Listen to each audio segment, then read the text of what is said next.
So, kia ora and welcome to a tutorial about, well, there's things you want to focus on, you can, but I thought I want to make sure that you understand ADEs and how you use that model to show unemployment as opposed to inflation.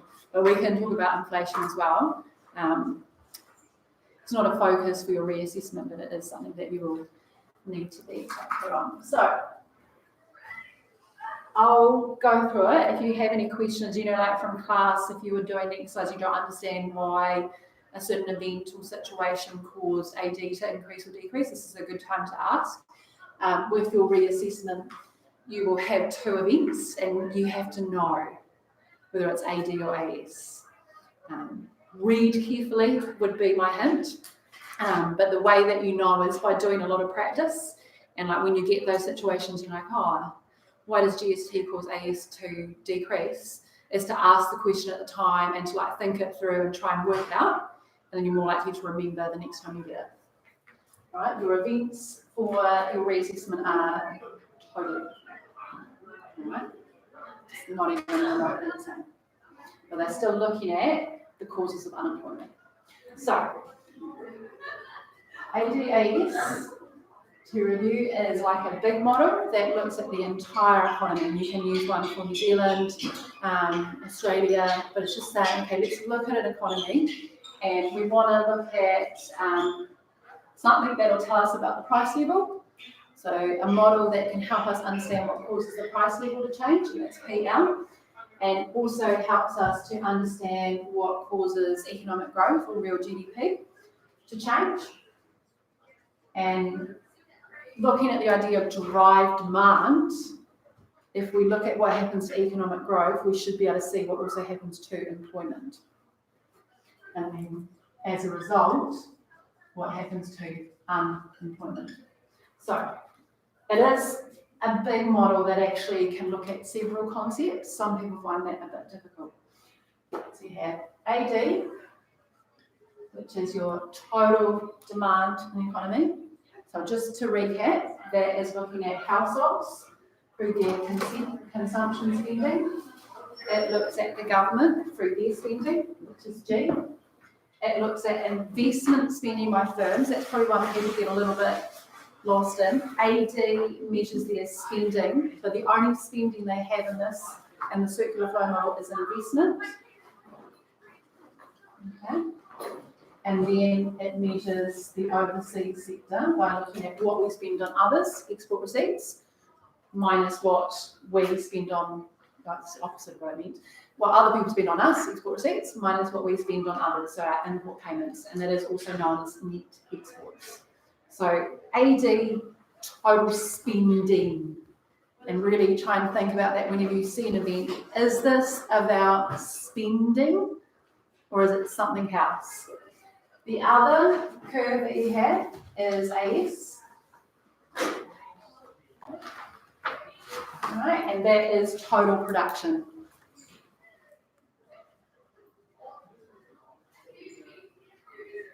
It's kind of helpful that this is about production, and then the things that affect it, or the kind of like the components, it's literally like yearly supply. Big one is cost of production. So a lot of events and situations that you're going to have, I would say to you, consider, is this going to affect your firm's costs? Like maybe not straight away, but maybe like it is going to, it's something that they'll have to do and that might affect their costs. So if something costs more, production falls. If costs decrease, production rises. And a lot of what you look at will come back to cost of production. The other ones, kind of in order of importance, are technology. And technology links to the next one, which is productivity. So generally we think positively, if you've got more technology, you're more productive, you can get economies of scale, your costs can go down and you can produce more. But you can have things like when technology is broken, it breaks down, and these might be like an event like this. I don't even know if you know about it, the Y2K bug. It's like a big thing at the end of the 90s that all computers, their dates were not set to go into the 00s. And when midnight hit on the year 2K, they're all going to break down. And so millions and millions and millions of dollars were spent on trying to fix this bug. I don't really know if it ever was actually going to happen like they thought, but a lot of people believe it did, and they were really worried about it. So, money got spent on that. Productivity also can decline, especially when people are sick. So when you have things like the swine flu epidemic, even just any flu, bird flu, that type of thing, people get worried because that can make like a workforce sick, and therefore you don't have people coming to work, so you'll lose production. Or when they do come to work, they're sick, so they're not as productive as they would be.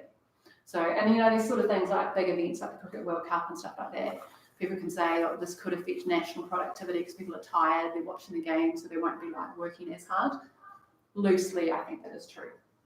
So you got this. In New Zealand, we have the environment, and this is not about being environmentally friendly. It's more about the earthquakes, rain, droughts in summer, massive natural disasters. In New Zealand, that's quite a big thing. Particular things to look out for are drought, stock loss, like animals die, and also you have to work harder to feed them, so you have to put more costs into trying to feed animals. Think about New Zealand's quite an agricultural country, so that's quite a big one. And big rain events and stuff like that, again, it can actually destroy like production, but it also can cost quite a lot to try and fix it or deal with it. And then of course you have natural disasters like the earthquakes, which like actually just destroys stuff altogether. It's a Christchurch earthquake. They reckon at least 1% of our GDP, if not more, was lost because of that earthquake and the immediate impact of it. The other ones to look for are trade. Need to be careful with this one. Something like a free trade deal actually can affect AD, but it can also affect AS as well. So things where you remove tariffs can make like imported raw materials cheaper into production. The exchange rate is one that can affect AD and AS, and it's about the idea that a lot of the resources we use in production are imported. So hint would be, I can't remember, I don't think it's in the assessment I'm giving you, but just generally be careful about something like the exchange rate or a tradie thing, because it might actually affect both.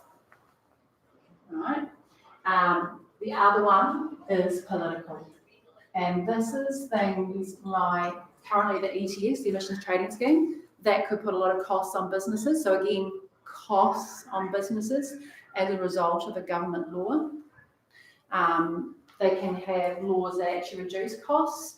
So you've got the 90-day trial period that can help firms reduce costs with hiring staff and reduce the risk and expense that comes with people who are not particularly good. They've got the minimum wage, which is a cost, it's also a law. So that comes under political. So my big tip would be, with AS, has it got something to do with a firm's costs?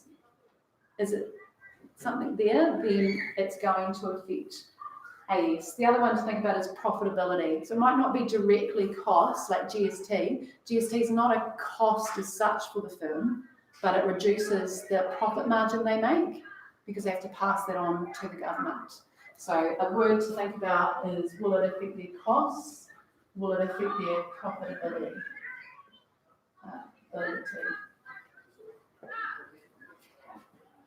So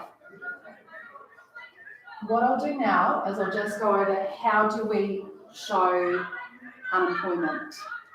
I think the thing that you might want to get out of this tutorial is those events or situations that you see the answer, I don't understand why that is going to increase AD or decrease AD. I don't know that. So this is a good opportunity for you to say, look, the book said this and I don't get that. So with unemployment, what you need is YF. So you have to have the YF curve to be able to see where the economy is in relation to its potential output. And so with unemployment, just by its very nature, when you add a YF line, it needs to be in front of, or this equilibrium point here needs to be behind it. So this is our current position, and that's where our full capacity is. And Actually, you can think about the business cycle if it helps.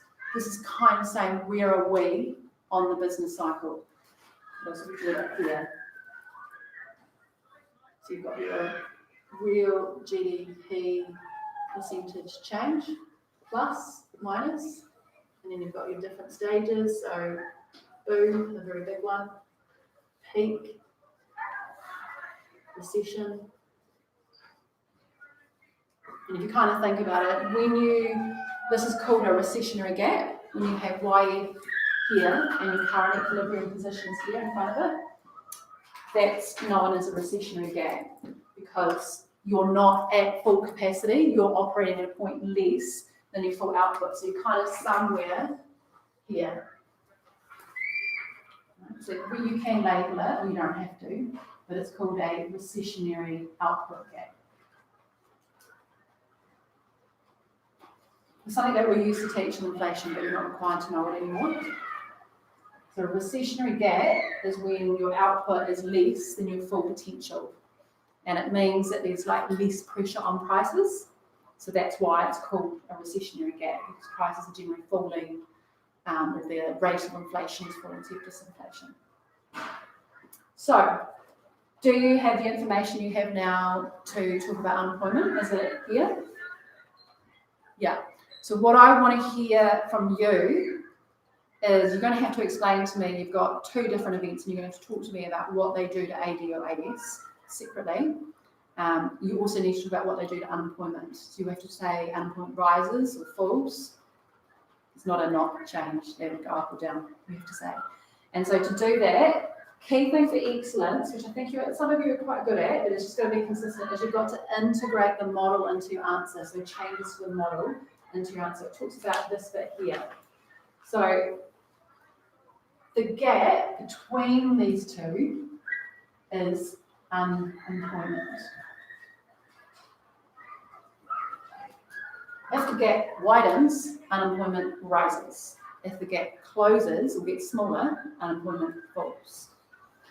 So whatever you have, the hard bit is to correctly judge whether it's AD or AS and whether it goes up or down. Then it's look at, okay, hopefully you got that right, what's happened here? All right, so just sort of go over here. We'll run through. Is there any kind of situation in class that you're kind of like, oh, that was quite hard, I don't understand that, but something that affected AD or AS?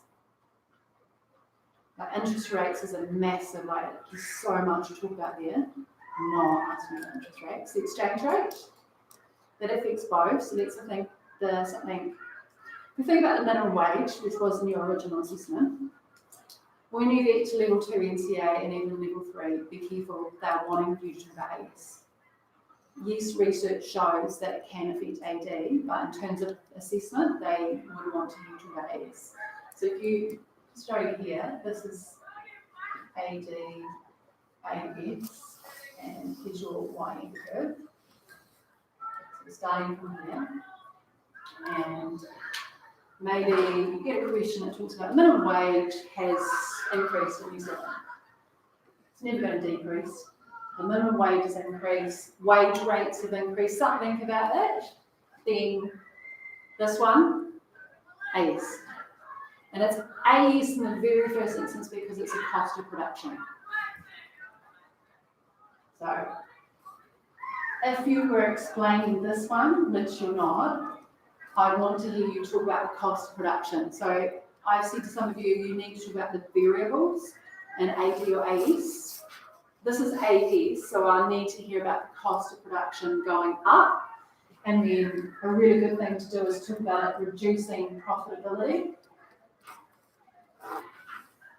And then that then leads to a decrease in production as firms try and maintain profitability or less incentive to produce because they have got reduced profitability.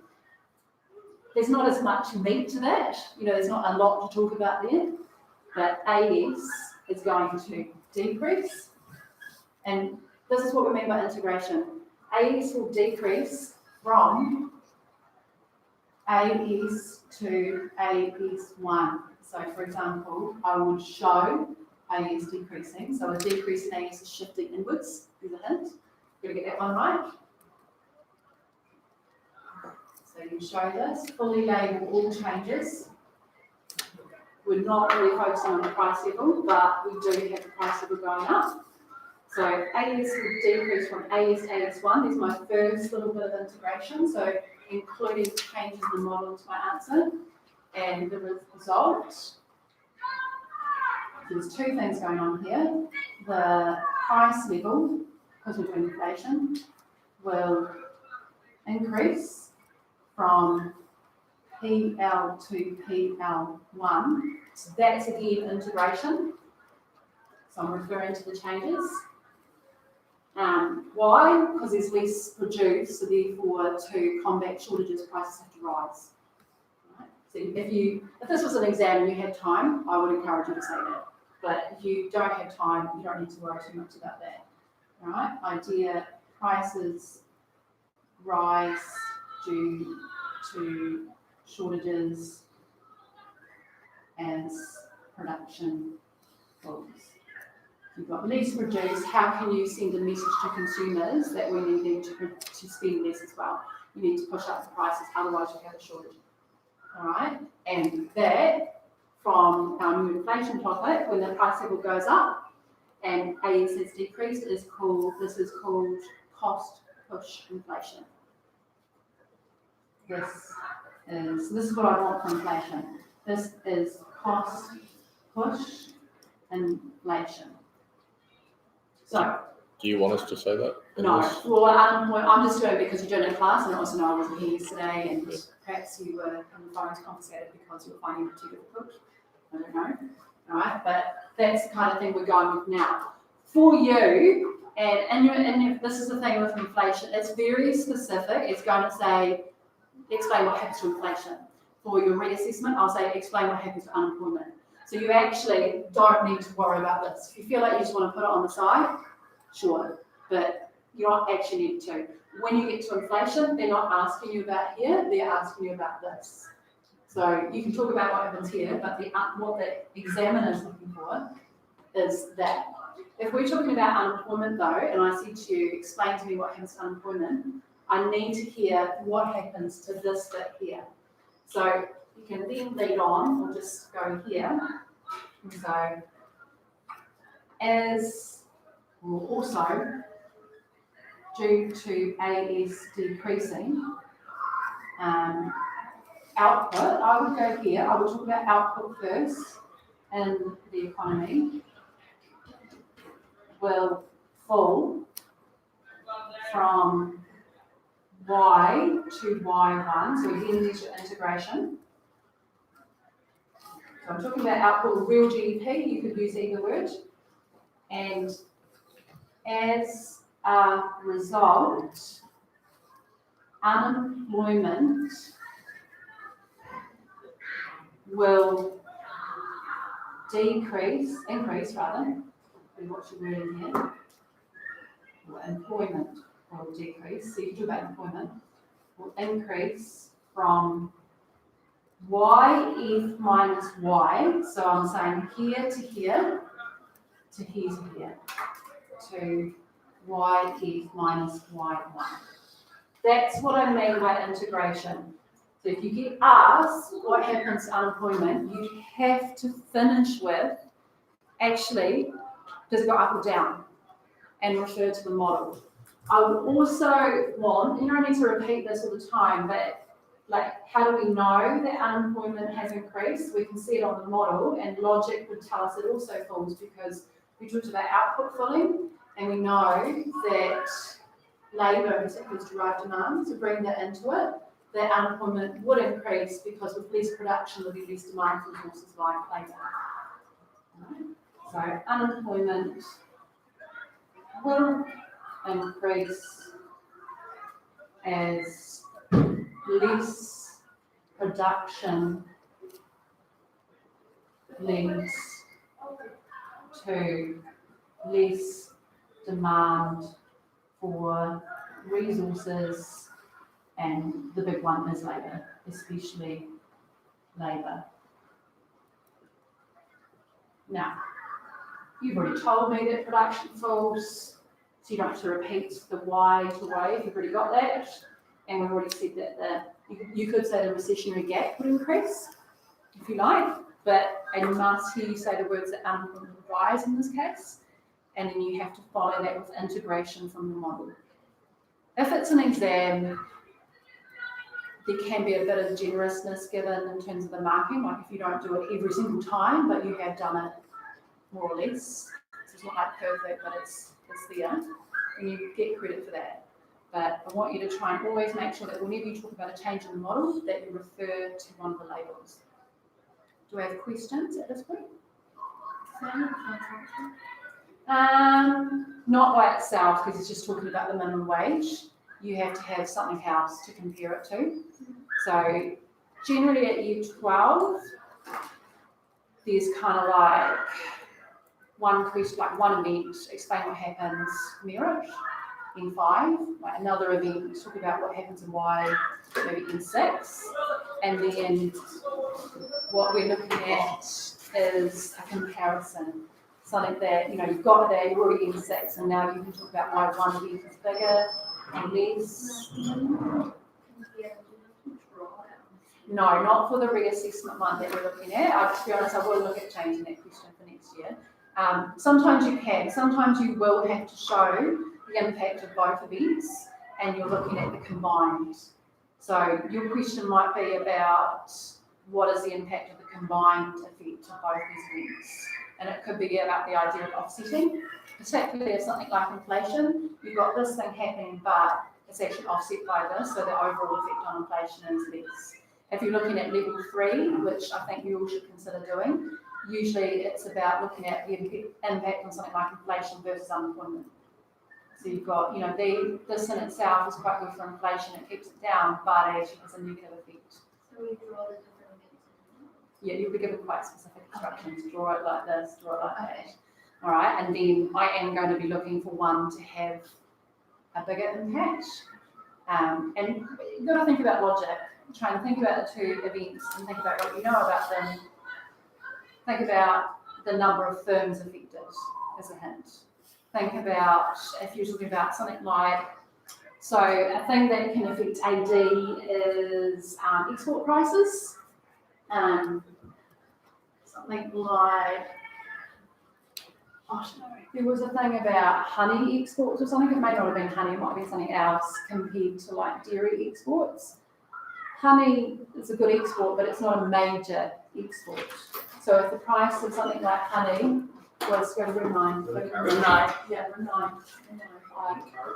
If something like honey was to go down in price, the world price for honey, that's not going to have as big an effect as something like dairy, because dairy is a bigger export.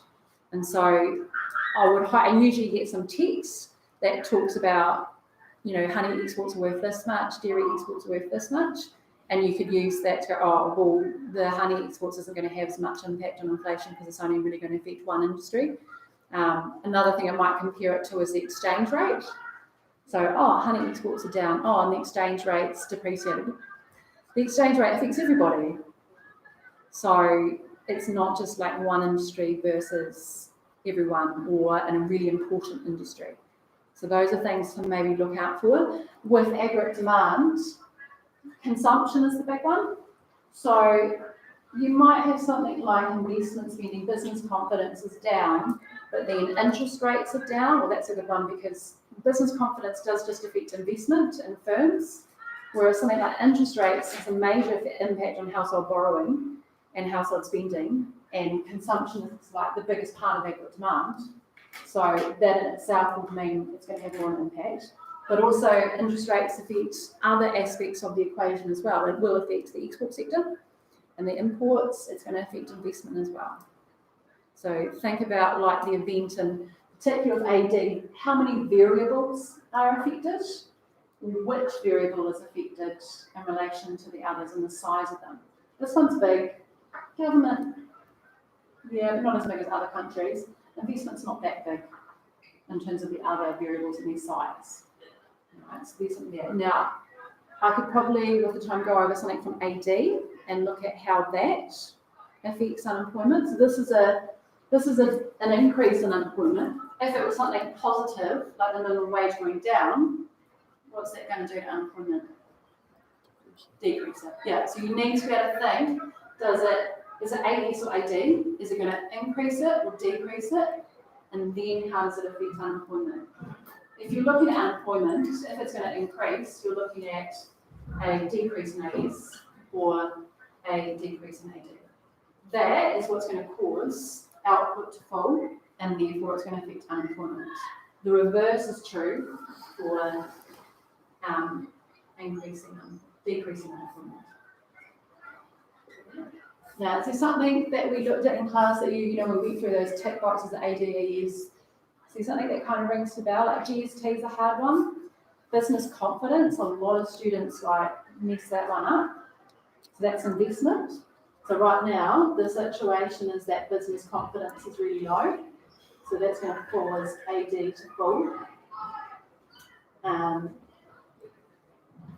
In terms of your explanation, one, you do need to talk about the gap between Y and YF growing bigger. That's unemployment, we don't need to talk about inflation, but it's deflationary.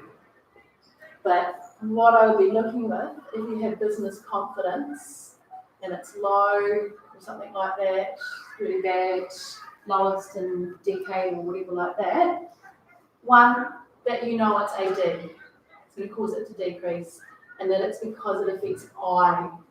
So here, particularly with AD, I'm saying variables. You have to say not just that AD falls, but you have to specifically say that I, investment, will fall. So the words investment is going to fall, and then you can be quite detailed here. Why would investment fall? Is that what you're going to answer? The question. So if we're comparing them and stuff with these two examples, we'd expect AS to have a greater impact.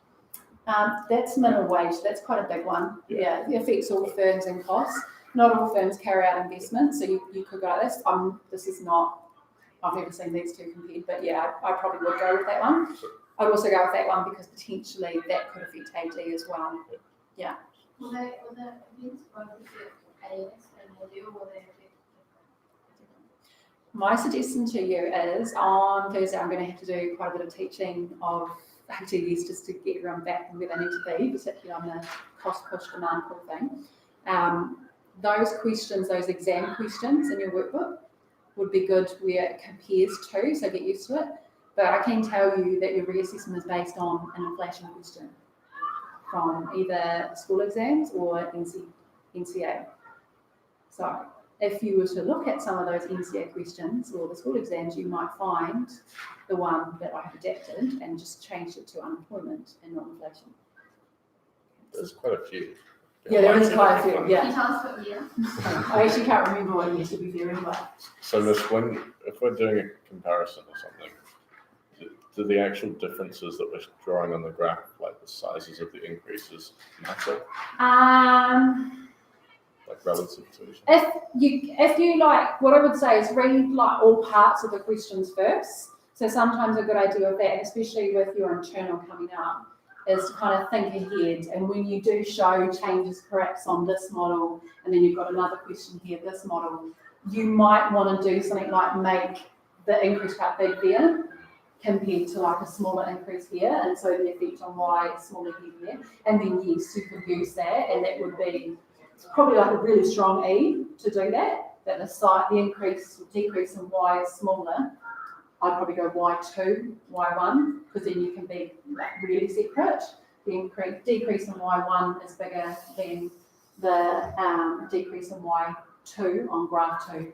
So you can do things like if you see that you've got like graph 1, graph 2, and different labels, Y1, Y2, then it's a really good idea to use that because it just keeps it like a real difference between the two events. Yeah. I don't necessarily think you need to do that for this reassessment. I'm assessing, can you explain why AD or AS has changed? And then can you refer to this to tell me what happens to unemployment? Right? With business confidence, just getting back to this, if I'm looking for an explanation, you want to hear the words that firms are less confident about, future prospects, or the the profit they might make off investments, because that's why they do investment.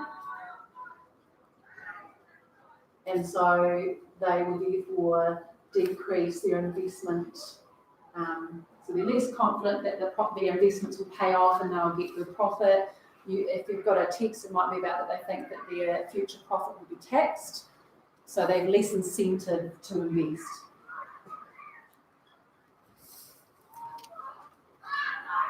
This is again not a very meaty question, but for a good, excellent answer, I'm looking at, you've ticked off all of this. You've got its cost of production, for most firms, maybe you've used the data that, text they gave you to support that. It's going to reduce profitability because their costs are rising and they can't necessarily get increased income, which therefore means they've got less incentive to produce or they can't afford to produce as much, so production falls. Here, they're feeling less confident and less optimistic about future returns they'll get on investment. Returns from investments, everyone. So therefore, they'll feel less inclined or they'll have less incentive to carry out investment. You might talk about they think the current cost outweighs future returns. That's a good one. Current cost outweighs future returns. Not that the cost has increased, but it's just that they're kind of like, it's so expensive and I just don't think it's worth it. So therefore, I'm going to put it off. It costs me so much right now. I just think in the future the economy is going to take a dive. So I won't really gain that much in profit from this, so I'm not going to do it. And then you link it to, so as investment falls, AD falls to AD1, and then L2 is about unemployment increasing as the recessionary gap, which is actually what it's called, increases from Y to Y1. It might be a good idea. I may have actually said to you to give it slightly different labels, Y2, to just differentiate between the two, and that makes it easier for you to compare and contrast. But, certainly detailed explanation is that you have that detail. And a TU student is probably just going to tell me that investment's going to fall. But nothing, not why, and they may not, they might say, and so unemployment falls, but again, not really why. Here, that idea, less production being produced from that decreased spending.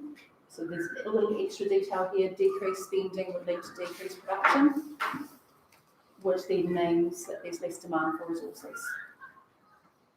You probably have already said it here, so if you didn't say it here, it would be kind of like, that's okay. Because we don't necessarily want you to repeat yourself again and again and again.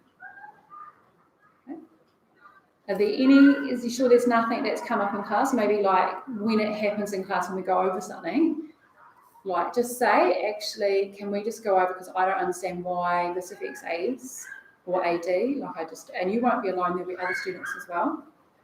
I do think though that practicing your writing will be a big one. Like just that explanation of the variables affected, because I think across the board that was weak.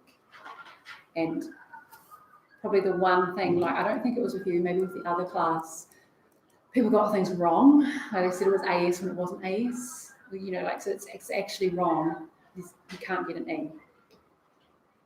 I think for your case, it wasn't wrong. It just wasn't quite as detailed as it needed to. It didn't come together in terms of how it affects unemployment. So Yeah. both variables we were missing.